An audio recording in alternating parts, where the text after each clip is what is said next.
Welcome back to it, hour number 2 here of a big Thursday. Glad you're here for the program. I got a lot to cover here today for the Foxhole of Freedom, coming to you live one last time this morning from Washington, D.C. It's been a fascinating trip. I'll tell you more about that. 3 big things to tell you this hour. Number 1, another court win for President Trump as the U.S. District Judge tosses a lawsuit claiming the administration has created a lack of independence for the FEC. We'll talk about that. Number 2, Donald Trump says that Vladimir Putin tells him he's going to respond. I don't think we had to be told about that. He's going to respond because of the attacks by Ukraine and their drones that destroyed, what was it, 40 Russian jets? 40 Russian jets, right? So that's happening. And number 3, I've got it spread out here. I mean, it's one article after another, and it all comes back to the Chinese Communist Party. And why does it have such an attraction for the state of Michigan? Why does it have such an attraction for the University of Michigan? I mean, you go back to these 5 students that were caught at Camp Grayling photographing when Taiwan was in there doing military exercises, and they claimed to be journalists. They were quickly found out not journalists. Some have now fled the country. And then, of course, there's this plot to bring in this agro-terrorism. And the people doing the very best job covering this, Michigan News Source. It's one article after another. I mean, complete team coverage. It's excellent, front to back, michigannewssource.com. You can go look at it. Of course, it's their state. It's right in their backyard. On May 31, the New York Times published a story questioning President Donald Trump's strategy of aggressively targeting suspected Chinese national students as spies. Bill Kristol, moron, also questioning it. Neocon Bill Kristol, a guy who loves war, doesn't want us to pick on the poor Chinese Communist Party. But the New York Times said aggressively targeting suspected Chinese national students as spies, saying that experts fear it will do more harm than good for American research. Yeah, okay. We can do our own research, all right? Just 3 days after that article was published, the U.S. Attorney's Office, Eastern District of Michigan, announced that 2 Chinese nationals had been arrested and charged with smuggling a dangerous biological pathogen into this country. A fungus that impacts corn, wheat, rice, and barley. Now, currently there are fungicides that can control this for the most part. The fungus causes a disease called head blight, a disease of wheat, barley, corn, and rice, causing significant health issues also in humans and livestock. It's responsible for billions of dollars in economic losses worldwide every year already. So says FBI Director Kash Patel. He's right. We had Farmer Mark Benjamin on this program yesterday saying, look, right now we can control it for the most part. He says it's on his farm right now, this disease, head blight. But he said if they had the intention of making it resistant to fungicides, they could do incredible damage to the food supply. They could cut yields by half, maybe more. Think about that.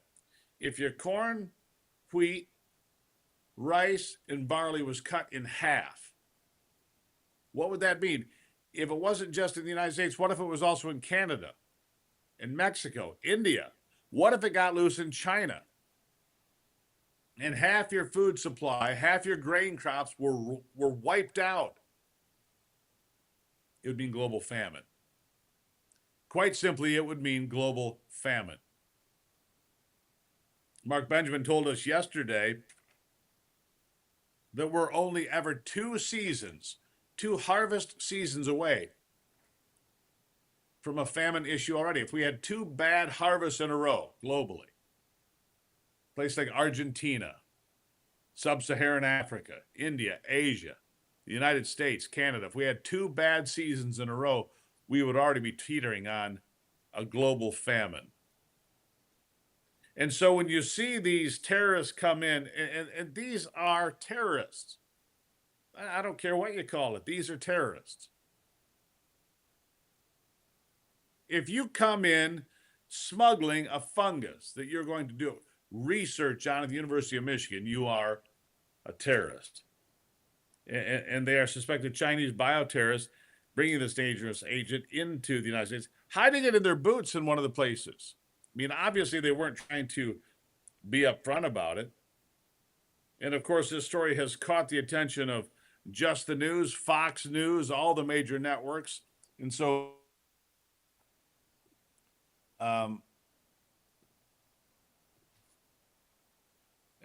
because, come on.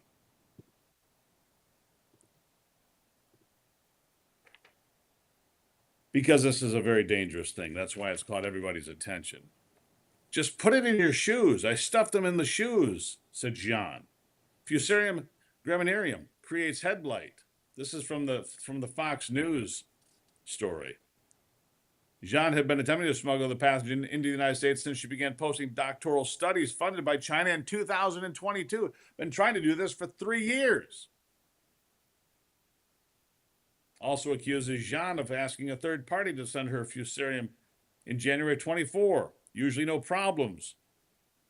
She sent a message to a third person. Rest assured, I have mailed these before. The third person shipping the package hid the samples in a statistics textbook. It was also intercepted. Jean also accused of lying on a student visa. This is why we have to take a much closer look at how we're dealing with students coming in from foreign countries, how we're dealing with it, and what we're prepared to do to protect ourselves against it. All right. Want to get to all that. I also want to share one other story this hour with you, and that is from Karine Jean-Pierre. Yeah, she is no longer a Democrat, the former press secretary for Joe Biden, the one that stood up there for, 2 years, 8 months, and several days saying how wonderful he was. What a great and athletic and just mentally sharp as a tact individual he was. Yeah. Here, I want you to hear this part. Bite number 9. Let's just go to bite number 9 real quick. Roll it. And here's the truth. And here's how I will lay it out to you. I think we need to stop thinking in boxes and think outside of our boxes and not be so partisan. And the way that I see moving forward in this space that we're in right now is if you are willing to stand side by side with me, regardless of your how you identify politically, and as long as you respect the community that I belong to and vulnerable communities that I respect, I will be there with you. I will move forward with you. And that is, I think, so important. Blah, so blah, this blah, book, Independent, blah, word salad. What is it? I'm no longer a Democrat. I'm an independent, and I've got a book to sell called Independent. That's what this is about. I'll be right back.